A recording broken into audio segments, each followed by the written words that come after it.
विशेषकर राधा स्वामी पंथ से ही सतलोक की टिकट, सतलोक के नाम पर उपदेश प्रारंभ हुआ और नाम दे रहे हैं सारे ये नरक जाने के। कौन से नाम हैं? ओंकार, ररंकार, ज्योति नंदन, सोहम और सतनाम। ये 5 नाम हैं। कहते ये 5 नाम है पार करने के। ये तो नरक में ठोकण के हैं, ये काल के जाल में चौकस फंसाण के नाम हैं। ये मंत्र ही नहीं है परमात्मा को पाने के। अब इन्होंने, जब इनका ज्ञान ही ऐसा है तो फिर इनकी छुरी ऐसी है तो ये इनका उपलब्धि क्या होगी? फिर आखिर में ये क्या कह देते हैं कि 2.5 घंटे सामने बैठो, 2.5 घंटा सुबह और एकाग्रचित करके और सीधा त्रिकुटी में ध्यान लगाओ। परमात्मा कहते हैं झूठा ज्ञान ध्यान कहाँ लाओ? थारा ज्ञान ने झूठा, फिर ध्यान कित लाओगे? क्यों मूर्ख बना रहे हो? झूठा ज्ञान ध्यान कहाँ लाओ? ये वाद विवाद चतुराई, ये वाद विवाद चतुरता के कारण तुम इन भोली आत्माओं को गुमराह कर रहे हो।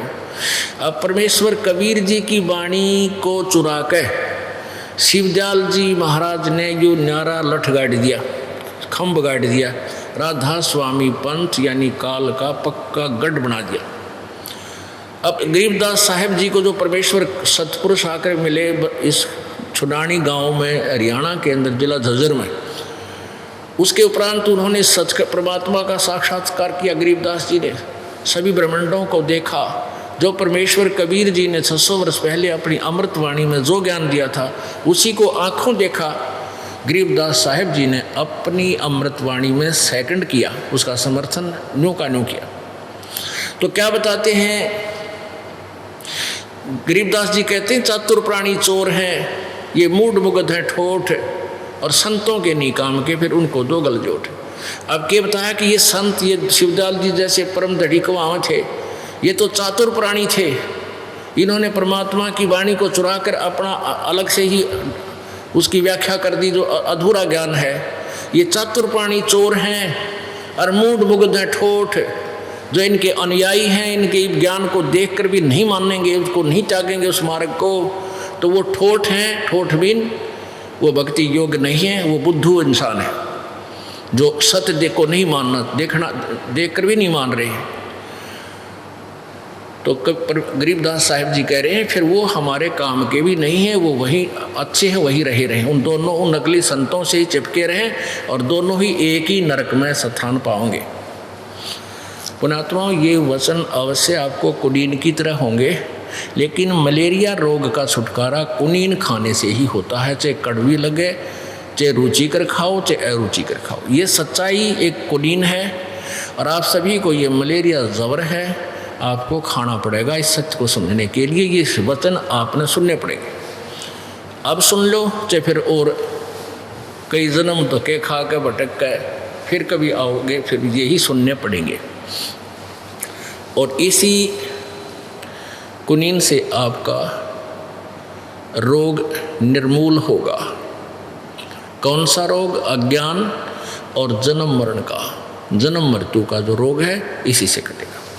अब दास आपको ये रूबरू कराएगा उन सदग्रंथों को, पवित्र वेदों को, जिनको राधा स्वामी पंथ वाले कहते हैं कि वो हम उनको नहीं मानते। वेदों को, वेदों से अच्छा ज्ञान हमारे परम धनी यानी राधा स्वामी के संतों ने दिया है, जो अभी आपके रूबरू करवा दिया। आप देख लियो कैसा, देख लिया आपने जैसा।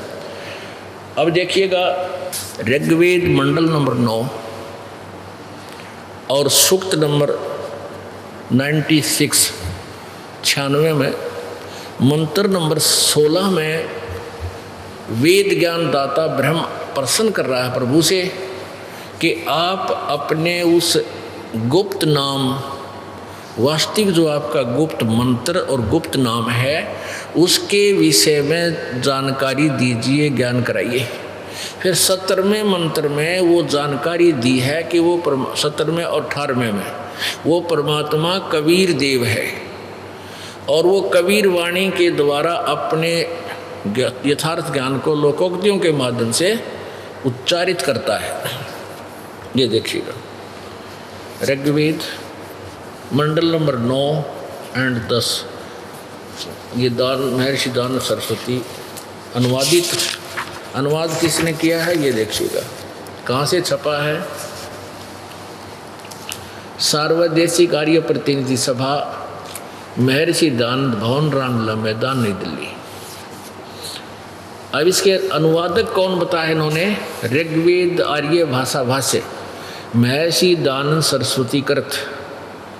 इन्होंने ये छाप इस दयानंद जी की इसलिए लगा दी कि इसके द्वारा, इसकी मोहर लगने से, इनका नाम लिखने से ये वेद बिक जाते थे। वास्तव में ये अनुवाद महर्षि दयानंद द्वारा नहीं है, 9 और 10 मंडल का।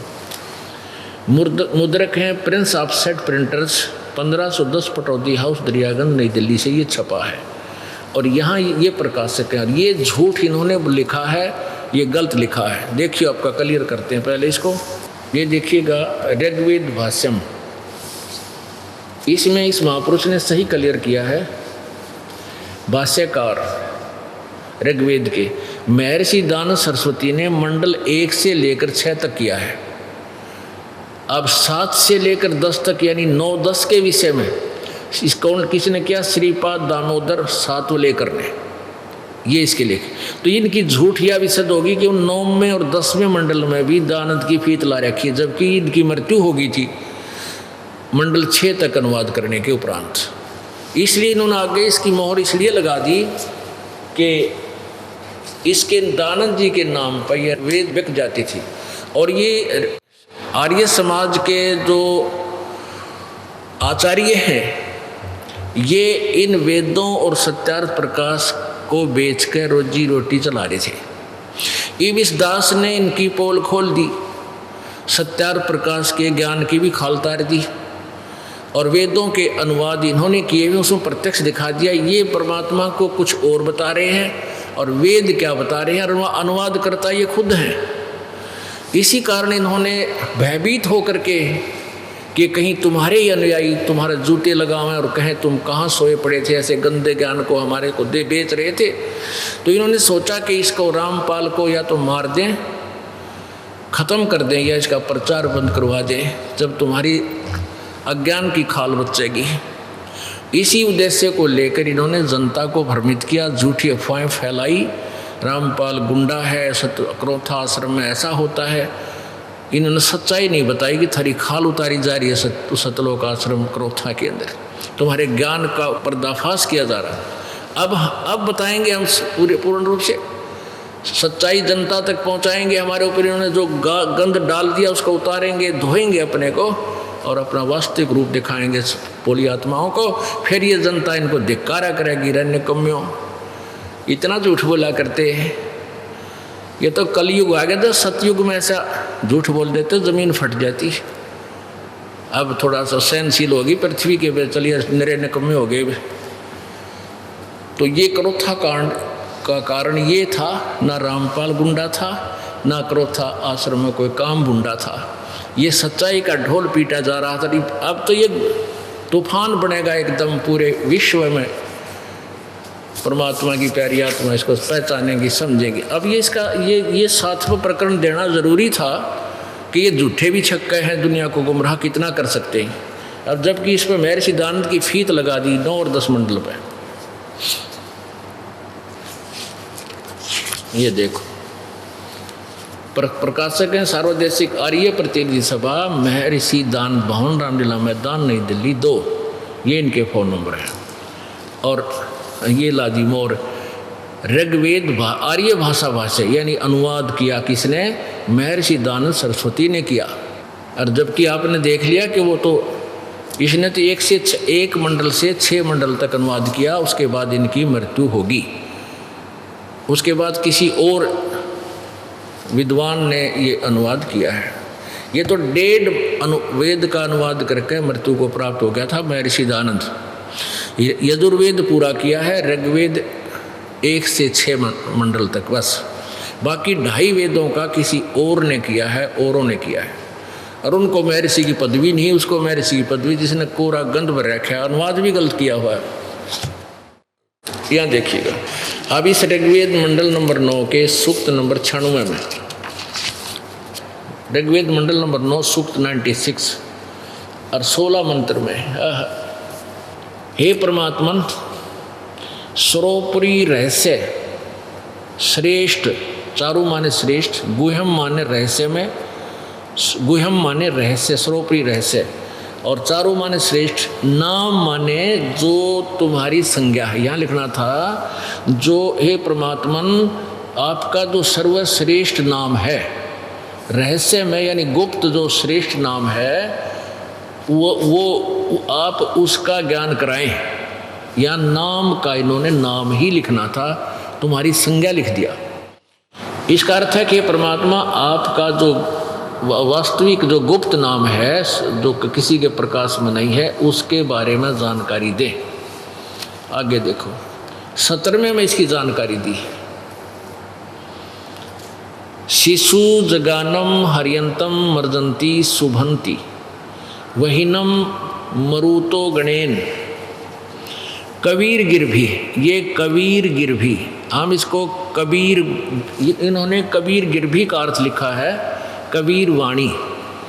इस इन्होंने कबीर, इस रे को ऊपर वाले को हटा के यहाँ 2 उपसर्ग लगा दी। ये कवि का अर्थ कर दिया कवि लोग, और गिरभी माने वाणी द्वारा। हम इसको सीधा ले लेते हैं कबीर वाणी द्वारा, कबीर वाणी द्वारा, कबीर की वाणी द्वारा, कबीर की वचनों द्वारा, कबीर वाणी। हम इसको कबीर वाणी बोलते हैं अपने लोकल लैंग्वेज में, अपनी जो मातृभाषा में हम वै को बै बोलते हैं। जैसे वेदों को हम वेद बोलते हैं, विशेषकर भारतवर्ष में जो अक्षेत्रीय लोग हैं, जो हिंदी भाषी हैं और अशिक्षित थे, तो वो वेद को वेद बोलते थे और वै को बै बोलते हैं। तो ऐसे ही कबीर देव, कबीर देव परमात्मा पूर्ण ब्रह्म का वास्तविक नाम है कबीर देव। हम उसको कबीर देव कहो, चाहे साहब कहो, राम कहो, भगवान कहो, कबीर भगवान। तो इन्होंने व्याकरण आधार को, व्याकरण के आधार से इस कबीर का अर्थ सर्वज्ञ कर दिया, या कहीं पर कवि ही लिख दिया। कवि, कबीर का अर्थ कवि लोग लिख दिया। अब देखो, भाषा प्रथम है, व्याकरण बाद में है। भाषा को समझने के लिए व्याकरण का सहारा लिया जाता है। तो यहाँ कोई ना कोई अर्थ तो, किसी मीनिंग का अर्थ, किसी भी नाम का, अक्षर का कोई न कोई मीनिंग बनता ही है, कुछ भी बना दो। तो यहाँ कबीर देव, कबीर वाणी ही उचित लिखना। अब देखो, शिशु जगानम, वो परमात्मा शिशु रूप धारण करके प्रकट होता है अपने यथार्थ ज्ञान को लेकर के, और साकार रूप में, तेजों में साकार रूप में, यानी बहुत अच्छे सुंदर रूप में प्रकट होता है। तो उसे मरुते गणेन शुभंती वहीन मरुतो गणेन कबीर गर्भी कावेना। कबीर, कावेना माने कविताओं के माध्यम से, कविताओं से बोलता है। कबीर संत सोम, वो परमात्मा जो कबीर गवाणी द्वारा अपने पवित्र ज्ञान को अति रेभन, यानी बहुत ऊंचे स्वर में गरज गरज कर बोलता है कविताओं के माध्यम से, इसलिए उसको बोलता है। लेकिन वो होता है कबीर संसोम, वो कवि ही, कवि मान लेने की बात ये कहते हैं, कवि का अर्थ कवि होता है। तो वो कबीर रूप में वो कवि ही पूर्ण परमात्मा होता है जो आता। वो कबीर देव अपनी वाणी में लोकोक्तियों के माध्यम से ज्ञान कहता है। ये देखो, इन्हीं का अनुवाद पढ़िए। शिशुम, शिशुम का अर्थ इन्होंने कर दिया सुयति सूक्ष्म करोति प्रलय काले जगती, जगदीति शिशु पर महात्मा, उस परमात्मा को शिशुम, इन्होंने अपनी थोड़ी से इसको कुछ और बना दिया, कोई बात नहीं। उस परमात्मा को जो सदा प्रकट है, प्रकट माने साकार है, और जो अत्यंत कमनीय है, उसको उपासक लोग मर्जंती, बुद्धि विषय करते हैं। मर्जंती माने साक्षात्कार करते हैं, साक्षात करते हैं उसको, उसके दर्शन करते हैं। और शुभंती, उसकी स्तुति द्वारा उसके गुणों का वर्णन करते हैं। और मरुत है विद्वान लोग, मरुत माने श्रद्धालु लोग होना चाहिए। वही ने उस गतिशील परमात्मा का, गतिशील यानी जो चल कर आता है, गुणों के गणों द्वारा वर्णन करते हैं, गणेन। और कवि लोग कबीर गिरभी द्वारा, कवि लोग कबीर वाणी द्वारा, कबीर गिरभी काव्य ने कविताओं से उसकी स्तुति करते हैं। सोमम सोम स्वरूप, ये सोम माने अमर पुरुष होना चाहिए। पवित्रम वह परमात्मा कारण अवस्था में अति सूक्ष्म प्रकृति को रेभन सन गर्जता हुआ अतिक्रमण करता है। रेभन यानी गर्जता हुआ। अब इसका क्या अर्थ है कि शिशु जगानम हरियंतम मर्दंती सुभंती वहीन मरुतो गणेन कबीर गिरभी कावेना कबीर संत सोम। अब कबीर गिरभी तो यहाँ आ गया, वो कबीर वाणी, और कावेना माने कविताओं से इन्होंने किया है, कविताओं से यानी रेभन माने गरजता हुआ उच्चारण करता है। रेभन माने गरज के बोलना, ऊंची आवाज़ में बोलना। इसका सोम माने अमर पुरुष होता है, सोम माने अमर पुरुष होना चाहिए। अपवित्र परमात्मा, अमर स्वरूप पवित्र परमात्मा। तो ये जो कविताओं के माध्यम से, कविताओं से वो कबीर वाणी द्वारा अपनी महिमा आप ही ऊंचे स्वर में बोलता है, इसका अर्थ ये बनता है। इन्होंने गलत अनुवाद किया है। और जिस कारण से आगे देखो 18वें मंत्र में स्पष्ट किया है कि वो जो वाणी, उस कबीर वाणी कबीर रूप में प्रकट संत या ऋषि कहो, संत कहो, उसके द्वारा जो ऋषि कृत, जैसे अभी आपने दयानंद कृत लिखा था, स्वामी दयानंद कृत, दयानंद के द्वारा किया गया, तो ऐसे उस ऋषि कृत उस वाणी को उसके अनुयायी बहुत ही, अनुयायियों के लिए बहुत ही अच्छी होती है। और जिस कारण से वो कविताओं के माध्यम से अपना ज्ञान प्रचार करने के कारण एक प्रसिद्ध कवियों में से भी एक होता है, लेकिन वो होता है भगवान, वो कबीर, वो अमर पुरुष होता है। यहाँ देखो, अब 17वां आपने देख लिया। अब 18वें में क्या लिखा है? ऋषि मना ये ऋषि कृत सवरसा सहस्रणीथ है पदवी कवि नाम। वो कवियों की पदवी, कवि नाम माने प्रसिद्ध कवियों में से पदवी भी, एक कवि की पदवी भी प्राप्त करता है। और तृतीयम धामम महिष शिष्य शिशा संत सोम विराजमान राजती स्तूप। इसका अनुवाद इन्होंने यहाँ किया है। सोम माने ये ठीक है, सोम, सोम स्वरूप परमात्मा पालन की इच्छा करता हुआ जो महान परमात्मा तृतीयम धाम, ये संस्कृत है, इसका आप आसानी से अनुवाद कर सकते हो, तृतीयम धाम। इन्होंने उलझाने के लिए क्या लिखा है? देवयान और पितृयान, इन दोनों से पृथक तीसरा जो मुक्ति धाम है उसमें विराजमान। अब इन जो भाषा का संबंधित अनुवाद है वो तो हो चुका, वो विराजमान है। इन्होंने आगे डाल दिया जो ज्ञान योगी है उसको अनुराजती, प्रकाश करने वाला है। अब ज्ञान योगी की गया, इसमें महिमा भगवान की चल रही है, यह ज्ञान योगी डाल दिया। इसका सीधा अर्थ है कि वो परमात्मा पालन की इच्छा करता हुआ इन तीनों लोकों में प्रवेश करके सबका धारण पोषण करने की इच्छा से वह महान परमात्मा तृतीयम धामम विराजम, ये संस्कृत है, तृतीयम धामम विराजम, उस तीसरे धाम में विराजमान है, वहाँ एक देशीय है। अब देखो ऋषिकृत,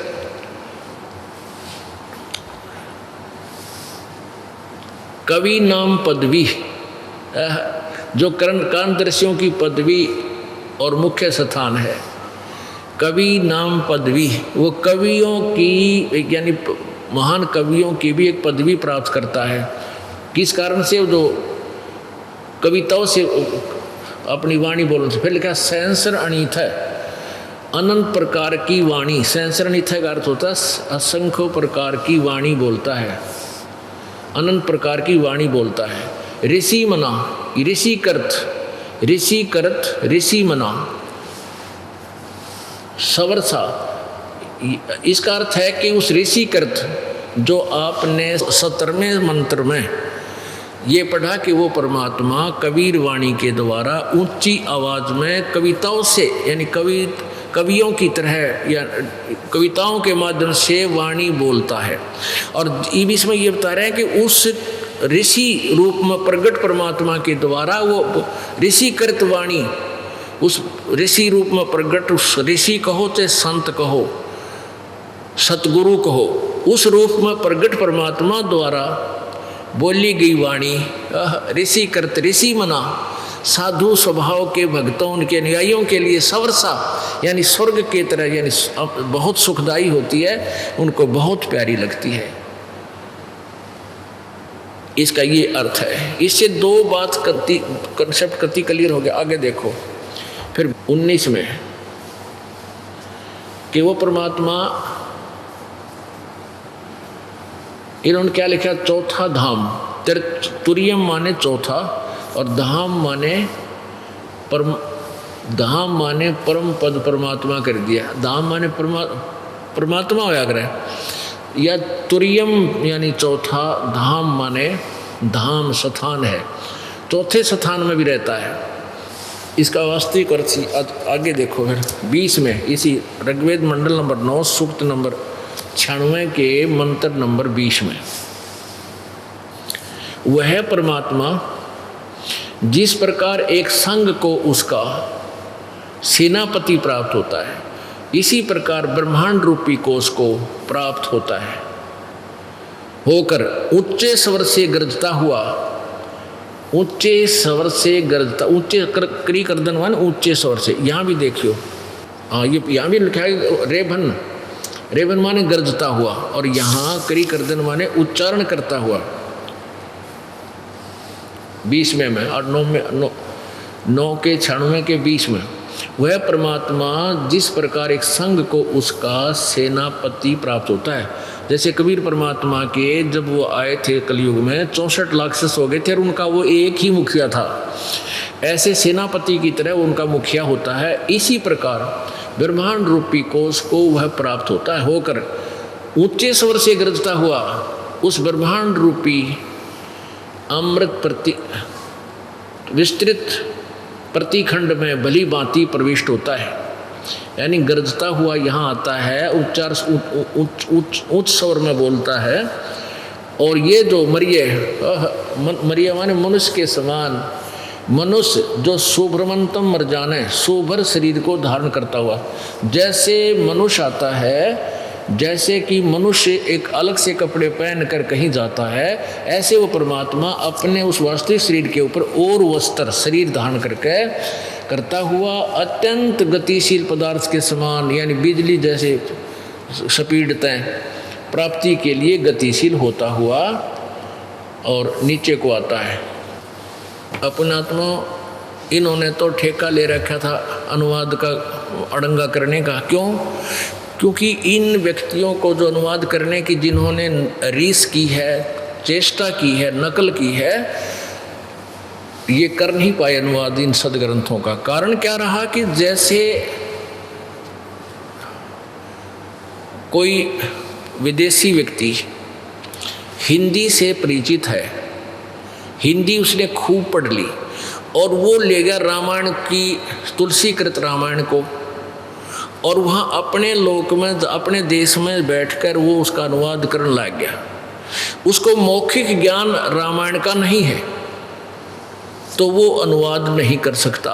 उस रामायण की कहानी का, रामायण की उस स्टोरी का, उस सच कथा का उसको मौखिक ज्ञान होना चाहिए कि राम कौन था, राजा दशरथ के पर उत्पन्न हुए, फिर उनको किसी कारण से वनवास हुआ, वनवास से सीता का अपहरण हुआ, रावण ने सीता का अपहरण किया, श्री राम ने चढ़ाई करी, ऐसे ऐसे फिर वो, ये सारी कहानी अगर उसको याद है तो उस रामायण की चौपाइयों का वो अनुवाद कर सकता है। जिसको मौखिक ये कहानी याद नहीं है तो किरा के अड़ंगा करेगा उसका, के का के, रावण का किरा के लिख देगा, रुआने वाला, लंका का कि मैं और लिखेगा हैं, और पता नहीं के लिख दे।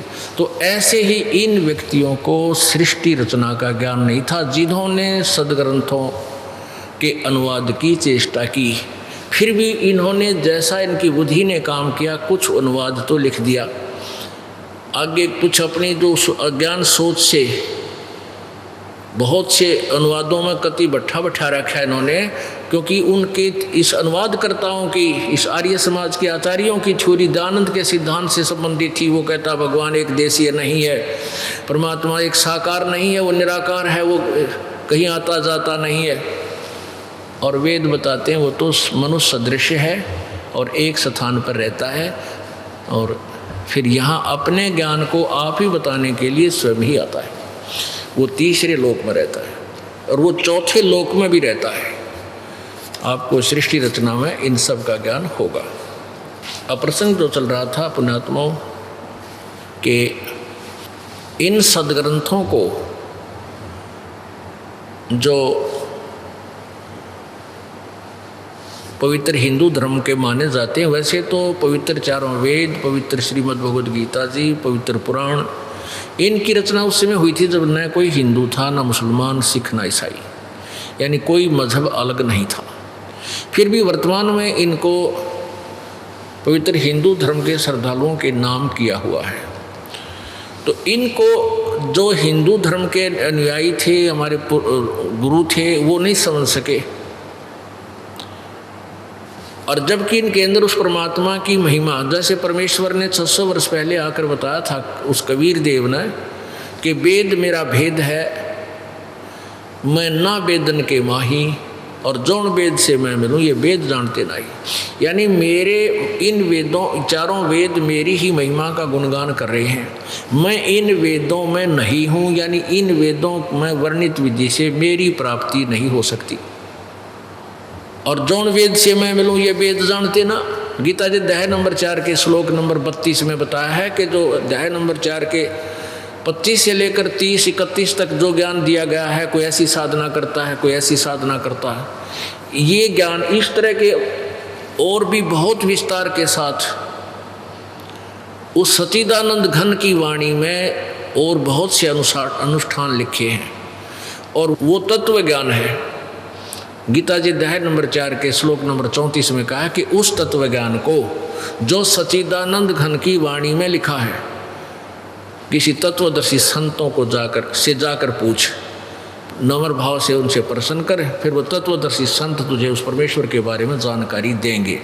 इससे सिद्ध है कि यदि गीता जी में कंप्लीट ज्ञान होता, नॉलेज होता, तो गीता ज्ञानदाता किसी और को नहीं मार्गदर्शन और के लिए जाने के लिए नहीं कहता, क्योंकि वो जो लिखना था, जो जानता था, जितना उसको ज्ञान था, गीता जी में लिपिबद्ध कर दिया। इससे भिन्न है वो ज्ञान, और वो सच्चिदानंद घन की वाणी में है। इन्होंने अनुवादकर्ताओं ने गीता प्रेस गोरखपुर से प्रकाशित पुस्तकों में, या और अन्य जितने भी हैं जिन आज तक इस दास के ज्ञान ने अनुवाद किया गीता जी का, उससे पहले जिन्होंने अनुवाद किया है वो सभी ने एक ही की दूसरे की नकल कर रखी है। तो इन्होंने गीता जी अध्याय नंबर 4 के श्लोक नंबर 32 में जो ब्रह्मणे का अर्थ किया है वो वेद की वाणी कर दिया। वेद, ब्रह्मणे का अर्थ वेद कर दिया, जबकि ब्रह्मणे का अर्थ 17वें अध्याय के 23वें श्लोक में ये स्वयं ही सच्चिदानंद घन ब्रह्म करते हैं। ये सही है। तो यहाँ लिखना था ब्रह्मणे मुखे, ब्रह्मणे मुखे का अर्थ इन्होंने अनुवाद किया है वेद की वाणी, नहीं, ये लिखना था सच्चिदानंद घन की वाणी में, यानी उसके मुखारविंद से उच्चारित उस अमृत वाणी में, कबीर वाणी में वो विस्तार से ज्ञान लिखा है। उसको किसी तत्वदर्शी संत से जाकर पूछ, उसे समझ। तो वो तत्वदर्शी संत कैसा होता है, वो 15वें अध्याय के प्रथम मंत्र बताया है कि उल्टे लटके हुए संसार रूपी वृक्ष के विषय में सभी विभाग जो संत बता देगा। तना किसको कहते हैं, जड़ कौन है, और टहनी कौन है, डार कौन है, शाखा कौन है, पत्ते कौन है। स वेदवित, वो वेद के तात्पर्य को जानने वाला है, वो तत्वदर्शी संत है। एक झलक ये भी देखिए पुण्यात्माओं, ये एक ऐसा सामूहिक शिक्षा स्थल है जिसमें प्रथम कक्षा से लेकर और पीएचडी तक के बच्चों का इस सामूहिक स्थल पर और ऐसे ही सामूहिक तौर से ज्ञान दिया जाता है।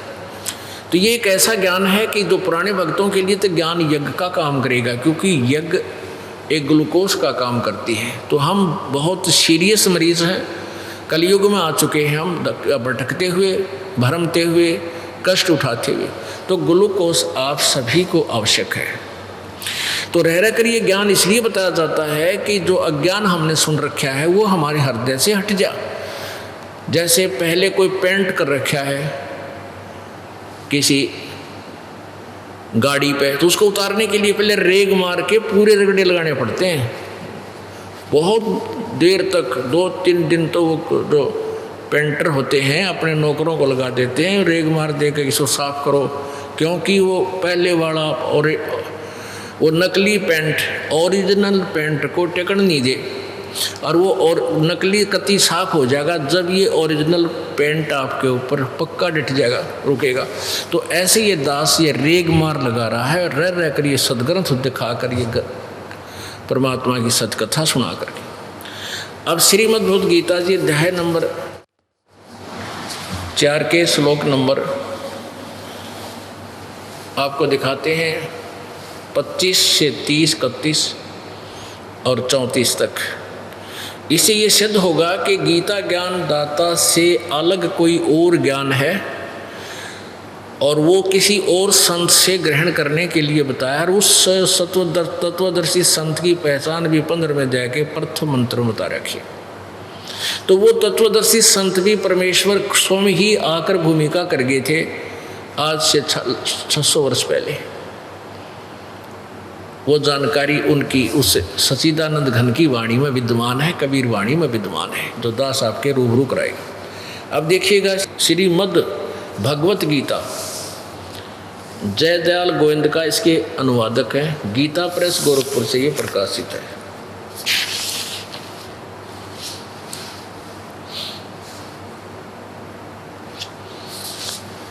ये है जयदयाल गोविंद का, ये इनके साइन है, जयदयाल गोविंद का निवेदक, इन्होंने अपने हाथ से लिखा है। अध्याय नंबर 4 के श्लोक नंबर 25 से प्रारंभ करेंगे। ये देखिएगा इसमें क्या वर्णन किया है कि कोई ऐसी साधना करता है, कोई ऐसी साधना करता है, अध्याय नंबर 4 का और श्लोक 25। दूसरे योगीजन, योगीजन माने साधक भक्त, देवताओं का के पूजन रूपी यज्ञ, यज्ञ माने धार्मिक अनुष्ठान किया करते हैं, यानी बलि भांति करते हैं, पर उपास्य यानी उपासना करते हैं, धार्मिक अनुष्ठान ही किया करते हैं। और अन्य योगीजन, अन्य साधक ब्रह्म अग्नौ यानी ब्रह्म को ही उसी की लगन में ब्रह्म अग्नि में लगे रहते हैं, पर ब्रह्म परमात्मा रूप अग्नि में अभेद दर्शन रूप यज्ञ माने साधना द्वारा ही आत्म रूप यज्ञ का हवन किया करते हैं, यानी ये ब्रह्म तक ही सीमित है। और 26 में अन्य योगीजन दूसरे श्रोत्र आदि समस्त इंद्रियों को संयम रूप अग्नि में, यानी काम नाक बंद करके और जीभ ने ऊपर ला के तालू में ला के हवन किया करते हैं। और दूसरे योगीजन शब्द आदि यानी कान बंद करके शब्द सुनना या विषय विकारों को ही रोकने में लगे रहना, इंद्रिय रूप अग्नि में समस्त विषयों को इंद्रिय रूप अग्नि में हवन किया करते हैं। 27 में दूसरे योगीजन इंद्रियों की संपूर्ण क्रियाओं को और प्राणों की समस्त क्रियाओं को यानी श्वास की क्रियाओं को ज्ञान से प्रकाशित आत्म संयम रूप योग अग्नि में हवन किया करते हैं। कोई आत्म संयम करते रहते हैं, जैसे कोई ज्ञान प्रकाश करते हैं, यानी वो अपना प्रवक्ता बन जाते हैं 28 में। और दूसरे द्रव्य संबंधी यज्ञ करने वाले, द्रव्य यानी दान धन देते हैं, कि तो धर्मशाला बनवा दिए, कि तो भंडारे करवा दिए हैं, कि तो कुछ और इस तरह के वो द्रव्य यज्ञ भंडारे कर दिए, इस तरह करते रहते हैं। और तपस्या रूप यज्ञ करते हैं, कुछ तपस्या का ही अनुष्ठान तपस्या करते हैं, घोर तप करते हैं। तो कितने ही योग रूप यानी कुछ योग अभ्यास ही करते रहते हैं, कितने ही अहिंसा आदि तीक्ष्ण व्रतों से युक्त यत्नशील पुरुष, ये अहिंसा आदि तीक्ष्ण व्रत जैसे मुंह पर पट्टी बांध के नंगे पैरों घूमना देखे होंगे आपने जैनी लोग, तो वो ऐसे करते रहते हैं। और कुछ स्वाध्याय रूपी ज्ञान यज्ञ करने वाले, स्वाध्याय रूपी ज्ञान यज्ञ ये भी क्लियर लिख दिया इसमें कि जो स्वाध्याय करते हैं, डेली कोई एक पाठ कर, एक गीता के एक अध्याय का पाठ करते हैं या कोई एक श्लोक को बार बार रिपीट करते हैं, तो वो ज्ञान यज्ञ है। स्वाध्याय यानी डेली पाठ करते ही रहते हैं, इस तरह की साधना करते हैं। 29-30 में क्या कहा है, दूसरे कितने योगी जन अपान वायुओं में प्राण वायुओं को हवन करते हैं, जैसे श्वासों की क्रिया को केवल देखते रहते हैं, और दूसरे प्राण वायु में अपान वायु को हवन करते हैं। और कितने ही नियमित आहार अल्पाहारी होते हैं, और प्राणायाम प्रयाण पुरुष प्राण और अपान की गति को रोककर प्राणों में ही हवन किया करते हैं। और ये सभी साधक यज्ञों द्वारा पापों का नाश करने वाले यज्ञों को जानने वाले हैं। इनका अर्थ वास्तव में ये है कि जो साधना ये कर रहे हैं, ये अपनी अपनी साधना को पाप नाशक जानते हैं। अपने आत्मा जो भी जैसी साधना कर रहा है और उसको ये पता लग जाए कि ये पाप नाशक नहीं है, सुख लाभदायक नहीं है, तो कौन करे? तो जो भी जैसी साधना, जैसे दास पहले हनुमान जी का पुजारी था, गीता जी का नित्य पाठ किया करता था, और भी पुराणों को पढ़ते थे अपना माल उसकी धार्मिकता के कारण, और श्री विष्णु जी के हम पूरे कट्टर उपासक थे। तो वो साधना हम इसलिए करते थे कि ये बहुत अच्छी है, लेकिन ये इसलिए है कि ये सभी अपनी अपनी जो साधना जैसी कर रहा है उसको पाप नाशक जानते हैं, मान कर रहे हैं। अभी आगे बताया गया है कि इनके बारे में यथार्थ जानकारी तो उस सच्चिदानंद घन की वाणी में उसमें बहुत विस्तार से लिखा है। उसमें बताया गया है कि ये ठीक है या गलत है, ये करने के हैं या ना करने के हैं, कर्तव्य क्रम है या अकर्तव्य क्रम है। तो वो सच्चिदानंद घन की वाणी यानी सूक्ष्म वेद में लिखा है, उसमें पता करो। आगे देखो अब 32 में क्या कहा है, अध्याय नंबर 4 का श्लोक नंबर 32। एवं माने इस प्रकार, जो पहले वर्णन किया गया है, इस प्रकार के और भी बहुत तरह के यज्ञ इन्होंने इस ब्रह्मणे मुखे का अर्थ यहाँ गलत कर दिया, वेद की वाणी कर दिया। ये लिखना था ब्रह्मणे माने सच्चिदानंद घन की वाणी में विस्तार से कहे गए। अब ये कंसेप्ट क्लियर करना पड़ेगा, ब्रह्मणे माने क्या अर्थ है, इन्होंने कहा किया है, क्योंकि यहाँ ये विचलित है, इसलिए ब्रह्म का अर्थ वेद कर दिया। ब्रह्मणे का अर्थ वेद नहीं होता, राजा का अर्थ संविधान नहीं हो सकता। अब 17वें अध्याय देखो, 17वें अध्याय के 23वें श्लोक में, अध्याय नंबर 17 और श्लोक नंबर 23।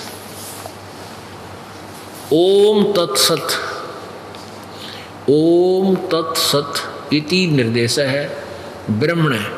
हमने ये शब्द लेना यहाँ से, ब्रह्मणे का अर्थ देखना है। त्रिविध समर्थ है, यानी यहाँ क्या लिखा है कि ओम का अर्थ ओम किया, तत् का तत्, सत का सत कर दिया। इति माने ऐसे यह है, त्रिविध मन 3 प्रकार का। ब्रह्मणे का अर्थ इन्होंने किया है सच्चिदानंद घन ब्रह्म का नाम कहा गया है।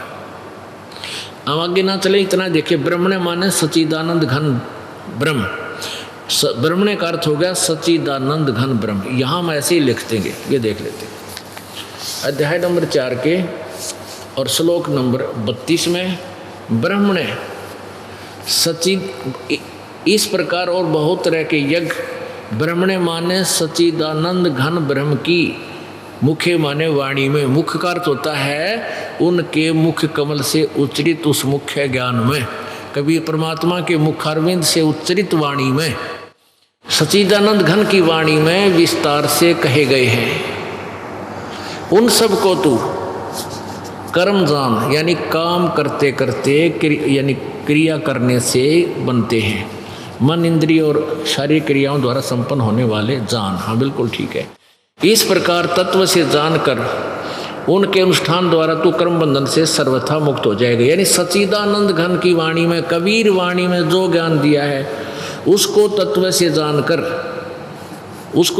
तत्व से जानकर तो फिर सर्वथा कर्म बंधन से मुक्त हो जाएगा, तेरा पूर्ण मोक्ष होगा।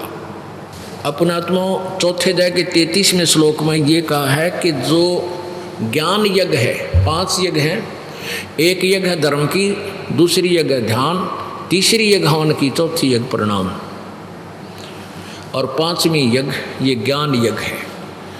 अब इसका ये तात्पर्य है अध्याय नंबर 4 के गीता जी में श्लोक नंबर 33 का कि तू सबसे पहले ज्ञान तत्व ज्ञान को समझ, यानी उस ये ज्ञान यज्ञ है। ज्ञान यज्ञ का अर्थ होता है सदग्रंथों से जानकारी प्राप्त करना, वो तत्व ज्ञान समझना। ये ज्ञान यज्ञ सबसे श्रेष्ठ है। द्रव यज्ञ से ज्ञान यज्ञ श्रेष्ठ है। द्रव यज्ञ कैसे है? जैसे आपने कोई भिखारी है, उसको दे दिए 10 रुपये, रो पी गया पौवा, बताओ केला हुआ तेरे उसी बिना सोचे दान करने का। और ऐसे ही आपने कहीं भंडारा कर दिया, किसी को कहीं कुछ और ऐसे कोई तो मंदिर का लठ गड़वा दिया, दे दिए 50,000 रुपये। तो इस तरह के कहते हैं जो आँख मीच कर बगैर ज्ञान से, बगैर ज्ञान को समझे अंधाधुंध दान करने से, तो ये ज्ञान यज्ञ समझ वो श्रेष्ठ है। फिर उसके बाद कर सोच समझ कर दान कहाँ करना चाहिए, कैसे करना चाहिए, कौन सा बेनिफिशियल है, कौन सा नहीं है, फिर तो तेरे दान का लाभ हो। ये इसका ये अर्थ है 33वें मंत्र का। देखिएगा श्रीमद् भगवत गीता अध्याय नंबर 4 और श्लोक नंबर 33। शर्यान द्रवमयात यगात ज्ञान यज्ञ परंतप सर्वम कर्म अखिलम पार्थ ज्ञाने परिसमाप्यते। इसका अर्थ है कि हे परंतम अर्जुन, द्रव्य में यज्ञ की अपेक्षा, यानी ये कितना दान करते हैं, कितने को मंदिर बनवा दिया, कितना कुछ करवा दिया, भंडारा कर दिया, इससे ज्ञान यज्ञ अत्यंत श्रेष्ठ है। ज्ञान यज्ञ श्रेष्ठ है, यानी पहले ज्ञान समझ ले, उस तत्व ज्ञान को समझ, और यावन मात्र संपूर्ण कर्म ज्ञान में समाप्त हो जाते हैं। यानी जो भी तू कर रहा है ये कर्म ज्ञान समझने माने के बाद ये सारे स्टॉप हो जाएंगे। तो उस ज्ञान को अब 34वें श्लोक में, चौथे अध्याय के 34वें श्लोक में कहा है कि जो चौथे अध्याय के 32वें श्लोक में सच्चिदानंद घन की वाणी के विषय में, ब्रह्म की वाणी के विषय में कहा है, उस तत्व ज्ञान को, उस ज्ञान को तू तत्वदर्शी ज्ञानियों के पास जाकर समझ। यानी गीता में वो ज्ञान नहीं है, इसी इति सिद्धम समझ। उनको भली भांति दंडोत प्रणाम करने से, उनकी सेवा करने से और कपट छोड़कर सरलता पूर्वक प्रश्न करने से वे परमात्म तत्व को भली भांति जानने वाले ज्ञानी महात्मा यानी तत्वदर्शी संत तुझे तत्व ज्ञान का उपदेश करेंगे, वो तत्व ज्ञान बताएंगे। अब 35वें कमाल किया गीता ज्ञानदाता ने कि उसको जानकर, तत्व ज्ञान को जानकर फिर मोह को प्राप्त नहीं होगा, नहीं प्राप्त होगा। हे अर्जुन, जिस ज्ञान के द्वारा संपूर्ण प्राणियों को निशेष भाव से पहले अपने में और फिर मुझ में देखेगा, मई सच्चिदानंद घन नहीं है, मुझ में देखेगा। इसका अर्थ क्या है कि जब तुझे कोई तत्वदर्शी संत मिलेगा, काल के पूरे जाल में समझा देगा, फिर तू इन सभी प्राणियों को समझेगा कि हे भगवान ये क्यों कर फंस गए काल के जाल में, तो बहुत बूढ़ा काम। और फिर तू मुझ में देखेगा अब ये मेरे जाल में फंसे पड़े हैं। तो इस तत्व ज्ञान को समझ कर तू यहाँ फिर कल्याण को, पूर्ण मोक्ष को प्राप्त हो जाएगा। तो ये तत्व ज्ञान बताने वाला तत्वदर्शी संत की पहचान कैसी है, वो 15वें अध्याय के प्रथम मंत्र में श्री भगवद गीता, श्रीमद् भगवत गीता, ये जयदयाल गोविंद का इसके अनुवादक है। गीता प्रेस गोरखपुर से प्रकाशित है।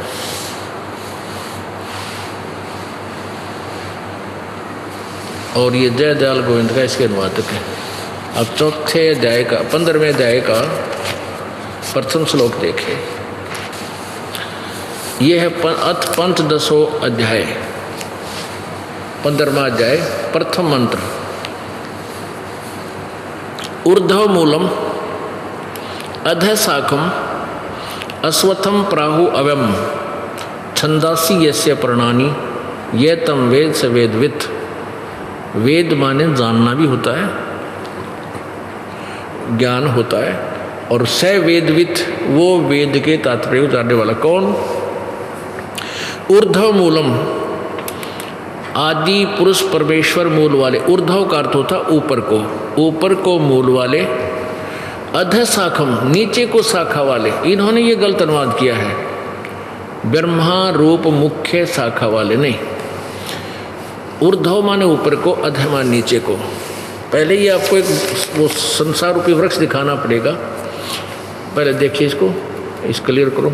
नीचे को शाखा वाला यानी विषय पर वाला शाखा, विषय भोग रूप कोपलों वाली देव मनुष्य त्रिक आदि योनि रूपी शाखाएं नीचे और सर्वत्र ऊपर सर्वत्र फैली हुई है। मनुष्य लोक में कर्मों के अनुसार बांधने वाली अहमता ममता और वासना रूप जड़ भी नीचे और ऊपर सभी लोकों में व्याप्त हो रही। अब इन्होंने अनुवाद का तो अड़ंगा कुछ कर रखा है, लेकिन फिर भी मिलता जुलता। अब यहाँ देखो, अधः माने नीचे है, अधः माने नीचे। दूसरे मंत्र में अधः माने नीचे, अधः माने नीचे। और इसी और यहाँ इन्होंने क्या कर रखा है, यहाँ देखो, ये प्रथम मंत्र हम पढ़ रहे। इसका अर्थ यहाँ के आदि पुरुष परमेश्वर रूपी मूल वाले अधः शाखम, यानी ब्रह्मा रूपी मुख्य शाखा। ये गलत किया, अधः माने नीचे होना चाहिए, नीचे शाखा वाले। यहाँ देखो अश्वत्थम, वो गलती से दूसरा पृष्ठ बदल गए थे हम। अब ये वास्तव में ये अनुवाद है इसका 1 नंबर का, यहाँ से तो 15वें अध्याय के 1 का। अश्वत्थम माने संसार रूपी पीपल के वृक्ष को अविनाशी कहते हैं, वेद जिसके पत्ते कहे गए हैं। और उस संसार रूपी वृक्ष को जो पुरुष मूल सहित तत्व से जानता है, स वेदवित, वह वेद के तात्पर्य को जानने वाला है। अब स्पष्ट हो गया कि यहाँ से फिर पढ़िए, ऊर्ध्व मूलम, ऊर्ध्व माने ऊपर को, आदि पुरुष परमेश्वर रूपी मूल वाले, अधः माने नीचे को। इस दूसरे श्लोक में इन्होंने ही अधः माने नीचे, अधः माने नीचे और शाखा माने शाखा। तो ये अनुवाद यहाँ गलत किया, अधः शाखम माने नीचे को शाखा वाले। और संसार रूपी पीपल के वृक्ष को अविनाशी कहते हैं, वेद जिसके पत्ते कहे गए हैं। और उस संसार रूपी वृक्ष को जो संत जड़ से लेकर पत्तों तक भिन्न भिन्न बता देगा, तत्व से जानता है, स वेदवित, वह वेद के तात्पर्य को जानने वाला, वो तत्वदर्शी संत है। अब ये भूमिका परमेश्वर कबीर देव जी ने, कबीर साहब जी ने 600 वर्ष पहले स्वयं ही की थी। और उन्होंने आकर बताया था, अक्षर पुरुष एक पेड़ है, निरंजन वाकी डार और तीनों देवा शाखा है, ये पात्र संसार। ये देखिएगा, ये एक उल्टा लटका हुआ संसार रूपी वृक्ष समझो। अब इसमें क्या बताया है कि ऊपर को मूल जड़ रूपी जो मुख्य ऊपर जड़ है, वो तो पूर्ण परमात्मा है, पूर्ण ब्रह्म है। और नीचे को नीचे को शाखा सिर्फ गीता ज्ञान दाता ने इतना बताया है कि ऊपर को तो पूर्ण परमात्मा का संसार रूपी वृक्ष की जड़ है, और नीचे को तीनों शाखा हैं, तीनों गुण रूपी शाखा हैं, और ऊपर जो मूल है वो ऊपर को है। और इसको, इस संसार रूपी वृक्ष का तना कौन है, डार कौन है, शाखा क्या है, इसके विषय में पत्ते कौन है, जो इसके विषय में बतावेगा वो तत्वदर्शी संत है। तो परमेश्वर ने 600 वर्ष पहले आकर बताया था, अक्षर पुरुष एक पेड़ है, निरंजन वाकी डार और तीनों देवा शाखा हैं, ये पात्र संसार। उस परमेश्वर कबीर जी ने 600 वर्ष पहले तत्वदर्शी संत की भूमिका की थी, और आज वो ज्ञान इस दास को दिया है, तत्वदर्शी संत दास को बनाया है। अब देखिए, वही ज्ञान परमात्मा का 600 वर्ष पहले दिया हुआ आज सदग्रंथ प्रमाणित कर रहे हैं कि वो परमात्मा पूर्ण थे, और वो स्वयं आकर ही अपना ज्ञान बताते हैं। ये देखिएगा, अब ये जड़ कौन है, परम अक्षर ब्रह्म, पूर्ण ब्रह्म परमेश्वर, इसको परम अक्षर ब्रह्म भी कहते हैं, सत्पुरुष भी कहते हैं। अब ये तो जड़ें हैं। अब इससे नीचे ये देखिएगा, जड़ों से नीचे इस संसार रूपी वृक्ष का तना कौन है, ये तो अक्षर पुरुष यानी परब्रह्म, ये तो है परम अक्षर ब्रह्म जड़, ये परम अक्षर ब्रह्म है मूल, और ये है अक्षर पुरुष कहो चाहे इसको परब्रह्म कहो। और इसमें से निकला एक मोटी डार, ये ज्योति निरंजन ब्रह्म शर पुरुष है। और इस डार के आगे 3 शाखाएं होगी, रजगुण ब्रह्मा, सतगुण विष्णु जी, सतम गुण शिव जी। रजगुण ब्रह्मा जी, सतगुण विष्णु जी, तम गुण शिव जी। और तीनों देवा शाखा है, ब्रह्मा विष्णु महेश तो शाखा है, और ये पात रूप संसार है। कितना क्लियर कंसेप्ट कर दिया परमेश्वर कबीर देव जी ने। अब परमात्मा ने स्वयं आकर बताया था, अक्षर पुरुष एक पेड़ है, निरंजन वा की डार, और तीनों देवा शाखा है, ये पात रूप संसार। बोलो सतगुरुदेव की जय। आज सुबह के सत्संग में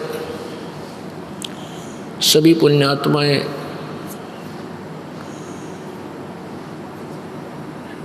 पवित्र श्रीमद् भगवत गीता जी में